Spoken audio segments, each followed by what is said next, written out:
Bom, pessoal, nós estamos na parte do Livro dos Espíritos. Eu botei para gravar, peraí, nem sei. Botei. Bem, nós estamos na parte do Livro dos Espíritos que fala sobre o princípio vital, sobre os seres orgânicos e inorgânicos, como que a matéria adquire a vida. E a questão de hoje é a de número 62, e que Kardec perguntou qual a causa da animalização da matéria. E o espírito respondeu, provavelmente pelas condições de entendimento da época, laconicamente, sua união com o princípio vital. Vamos ver a partir desse ponto o que Miramês buscou nos explicar. A animalização da matéria. Já dissemos e tornamos a repetir: o agente divino interpenetra tudo. Ele é como hálito de Deus, auscultando toda a criação nos seus mínimos detalhes. No entanto, a matéria mais ou menos amadurecida, com ele afiniza e fica em estado de vivência animalizada, em um processo que a própria ciência deixa escapar, por enquanto, nas suas pesquisas,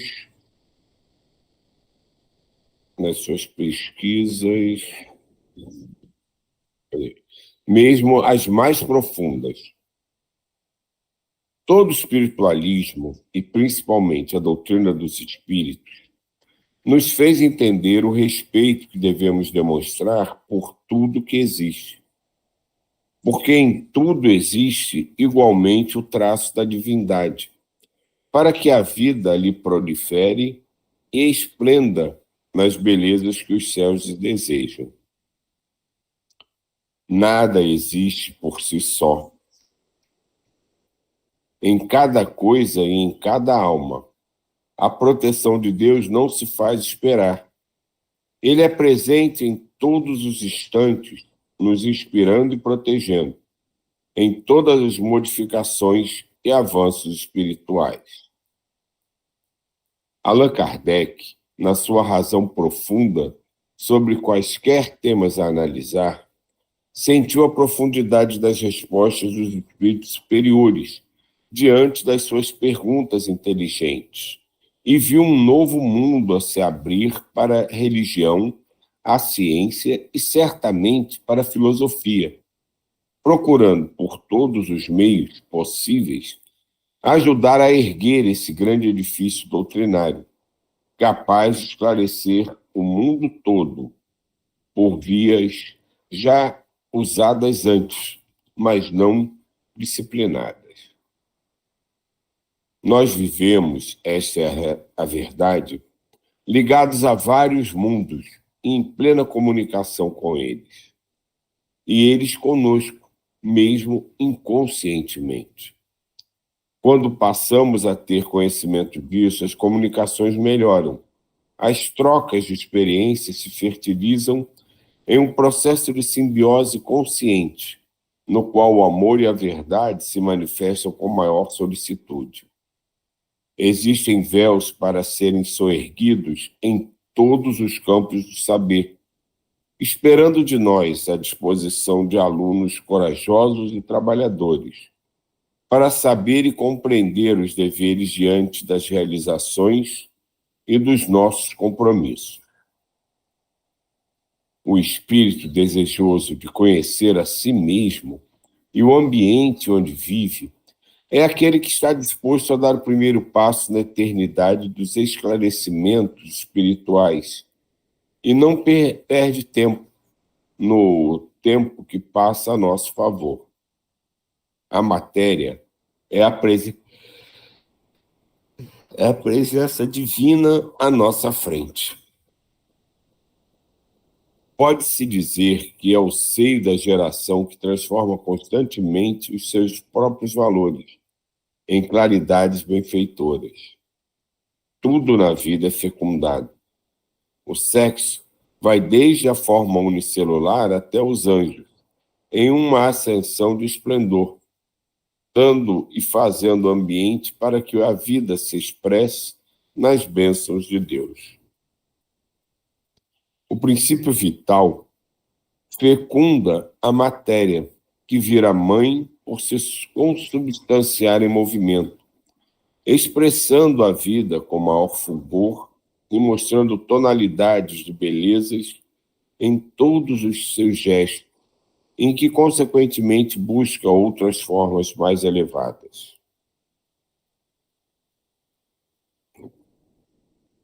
O estudo das transformações já é fascinante e se torna muito mais quando nos conscientizamos desses valores em nós mesmos. O ser espiritual encarnado ou desencarnado, quando começa a autoeducação no silêncio de cada dia, sem reclamar, sem discutir ou sem exigir, mesmo em detrimento de sua própria paz transitória, com o espaço de tempo acenderá uma luz no seu próprio céu interior, em conexão com a luz que sustenta e gera vidas, que lhe bafejará todo o ser, garantindo-lhe uma paz imperturbável no coração e no reino da consciência, mostrando-lhe que valeu a pena sofrer, lutar e confiar no trabalho empreendido por dentro, porque todo o exterior passou a lhe obedecer para a conquista da felicidade que todos almejamos. Abençoemos a matéria, pois ela é o nosso veículo de trabalho e de esperança.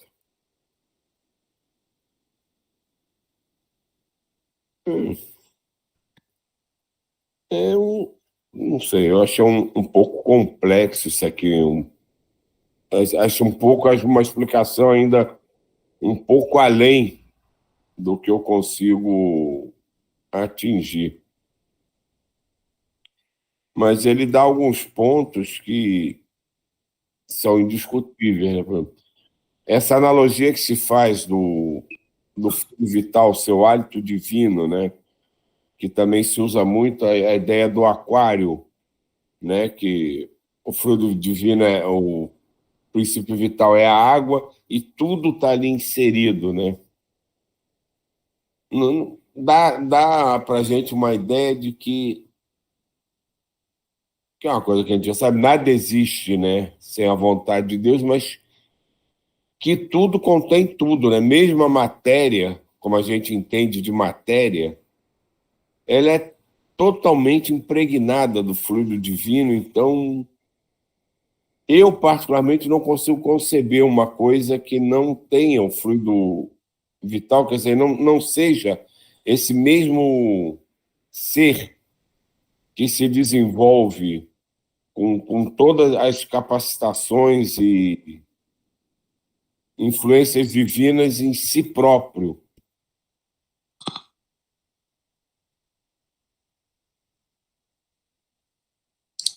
Eu também acho assim. Talvez a minha pergunta seria por que tudo isso, né? Mas ao mesmo tempo é a criação divina, né? Então aí a gente chega num ponto de que, né? Mas assim, que em tudo há Deus e que tudo permeia, né? Então, e esse talvez seja essa, quando eu estava falando do início, né? Do touro, né? Do Dali, né? Essa coisa da animalização, né? A animalização, né? Desse ser, né? Porque a necessidade da animalização, né? Aí a resposta é bem seca, né? Por causa do fluido vital, né? Para ele, como é que é? E tá, tudo bem, mas e aí?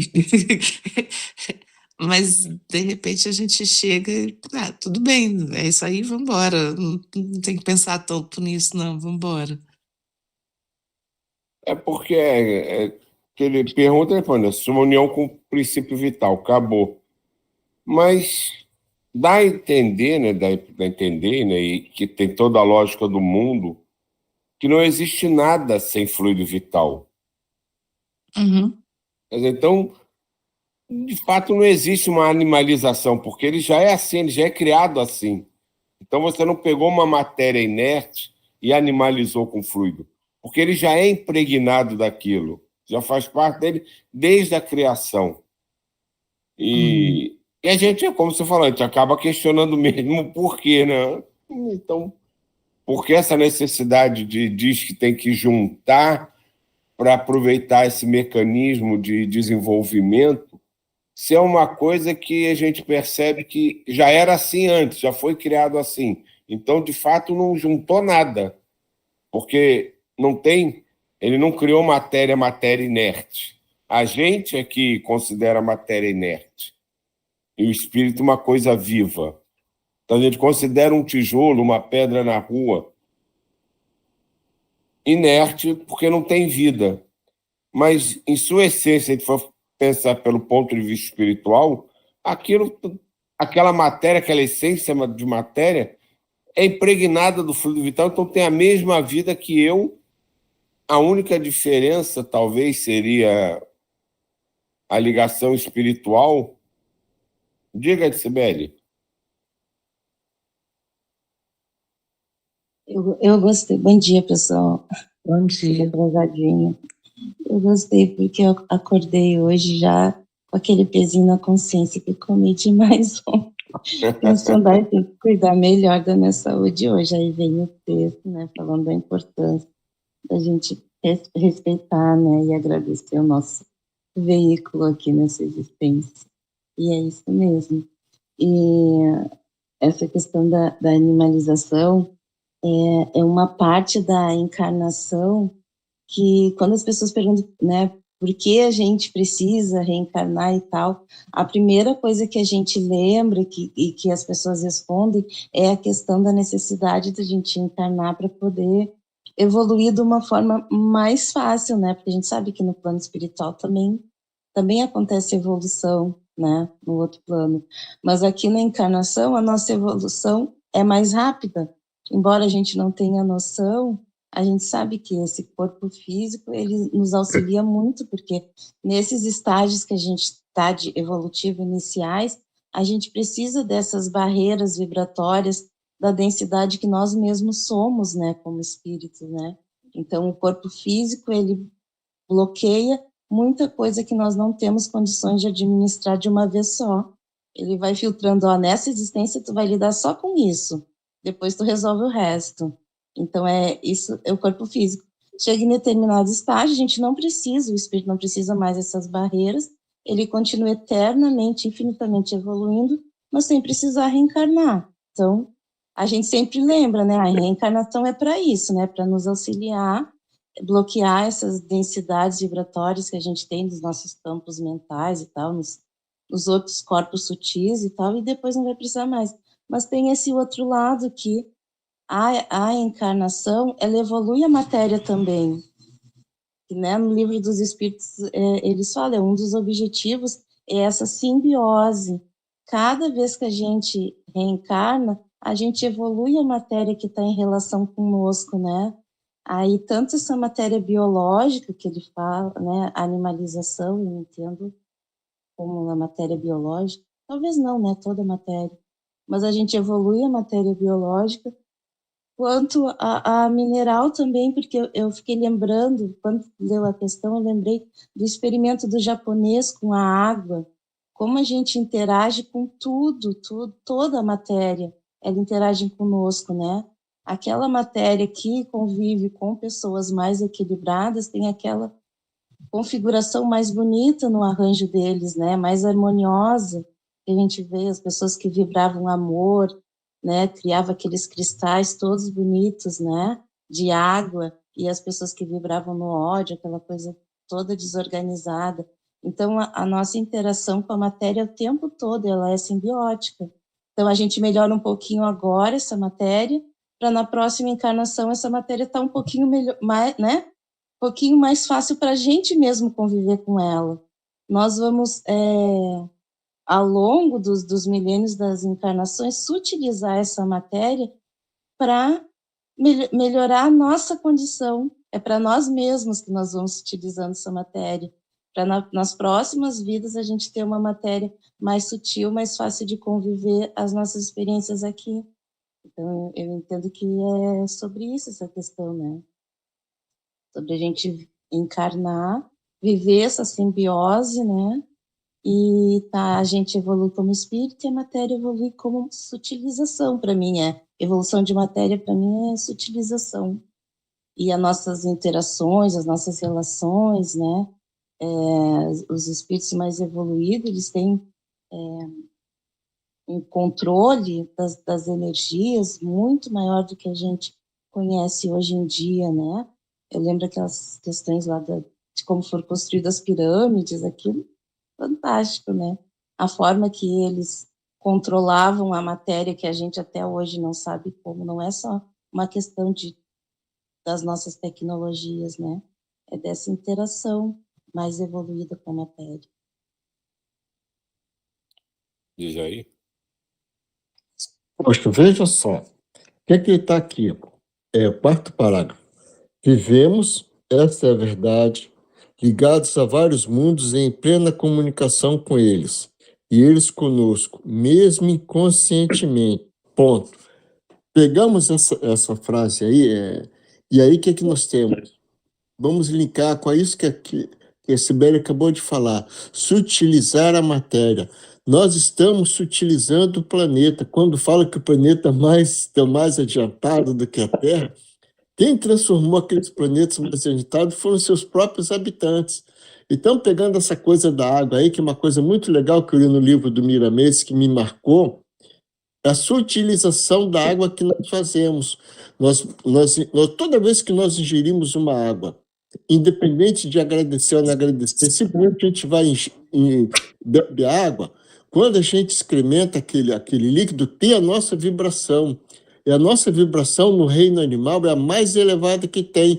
Então, nós estamos levando matéria, nós estamos enviando para a natureza, isso que ela falou, que a Sibeli acabou de falar aí, sutilização das vibrações para aqueles seres que irão, que aquela água vai passar por ele. Aquela água vai passar por aquela bactéria, aquele aquele plâncton, seja lá for aquele animal que for beber a água no futuro, ele vai ter o quê? Ele vai ter a nossa vibração. Então vai ter uma sutilização da matéria como um todo, como a Sibeli acabou de falar aí. É assim que eu vejo também. Ouvindo vocês dois, assim, pensei numa coisa interessante. Porque a gente já viu, né, já discutiu, já leu, né, que até o nosso próprio processo, né, começa pela essência mais inferior da criação, né? Até se a gente for pegar aqui a materialidade da Terra, né, a gente até brinca, né? Eu já fui pó, já fui pedra, já fui planta, já fui animal.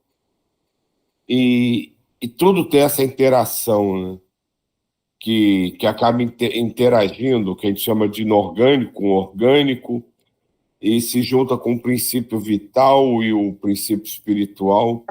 Então, nessa complexidade toda, como vocês estavam dizendo, né, desse processo de sutilização da matéria, ou como alguns possam querer chamar de própria evolução do ser inorgânico, em todo o processo a gente participa também, de certa forma, como um catalisador dessa reação, porque a gente imprime nessa matéria também determinadas energias que é como qualquer reação química, você estimula e ela responde. Então, a gente participa de um processo que é tão como eu posso dizer, tão íntimo em si mesmo, e todos os participantes, os itens, elementos participantes são tão interligados que a gente nem percebe. Então, a gente está aqui cuidando da gente, pensando na nossa conscientização, mas está interagindo com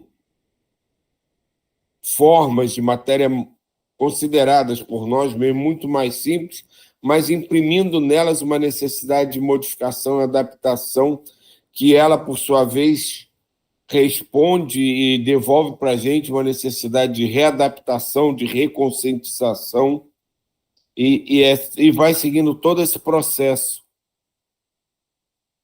E aí eu entendo melhor essa necessidade de termos o contato com a matéria, temos que vivenciar uma parte do que a gente chama de matéria.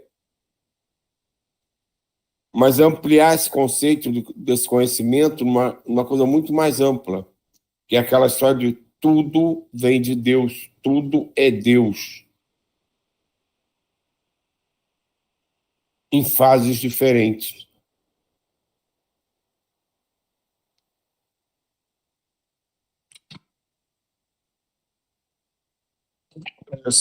Justamente isso que o Silvio acabou de falar. Eu vou ler de novo essa frase porque ela é muito expressiva, ela sintetiza toda essa pergunta 62. Isso que o Silvio acabou de falar, olha só.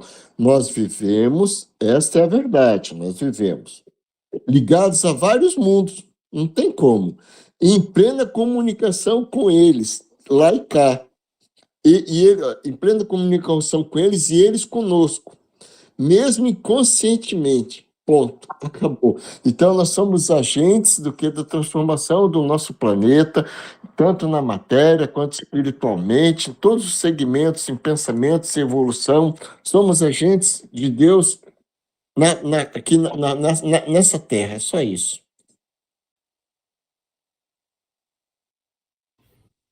Essa questão, ela traz uma resposta bem sucinta, talvez porque a gente não tem condições ainda de entender o tamanho da responsabilidade que a gente tem dentro da criação divina, do todo, o que nós estamos fazendo aqui também, né? Porque esse ano que eu me dei conta que aqueles conceitos que a gente aprende criança, né? Que Deus criou o mundo, Deus criou o planeta, na Bíblia tem até 7 dias e tal. Isso não é verdade, porque Deus é o Criador Supremo e Ele cria só espíritos, Ele cria espíritos e Ele cria o fluido universal. Todo o resto da criação divina é feita pelos co-criadores, que são os espíritos que a gente chama crísticos, eu não sei se existe além dos crísticos, né? Que são os co-criadores em plano maior, como Jesus que criou os planetas, foi Jesus, e esses espíritos que criaram a Terra não foi Deus, porque só os espíritos interagem com a matéria, Deus não encarna, Deus não interage com a matéria, Deus cria o fluido universal, e o espírito interage nesse fluido universal. E nós somos co-criadores em plano menor, a nossa responsabilidade é muito grande. Por isso que Jesus já disse que nós somos deuses também, mas a gente não entende o peso disso tudo, que a responsabilidade que a gente tem sobre essa criação, essa manipulação e evolução da matéria. Né? Não é Deus que cria tudo isso, Deus criou o princípio, mas todo o resto somos nós que estamos criando o tempo inteiro, tanto com nossos pensamentos, com as nossas intenções, com a nossa ação manual, com o plano, com esse corpo material, mas com os outros corpos também, né? Então a nossa interação com a matéria é muito maior do que a gente imagina, e a nossa responsabilidade também, né? Como o Jair estava falando, o tanto que a gente interfere na evolução de todos esses seres microscópicos que interagem conosco o tempo inteiro, né? Se for ver, o nosso corpo físico é um universo de compostos microbiológicos que também tem vida, que também estão na sua evolução, e a minha vibração nesse momento está interferindo na evolução deles, né? Os animais, das plantas convivem conosco, tudo. É muito grande a nossa responsabilidade, a gente que não consegue ainda ter essa noção, porque a gente não conseguiria nem conviver com esse peso se a gente tivesse a noção de tudo.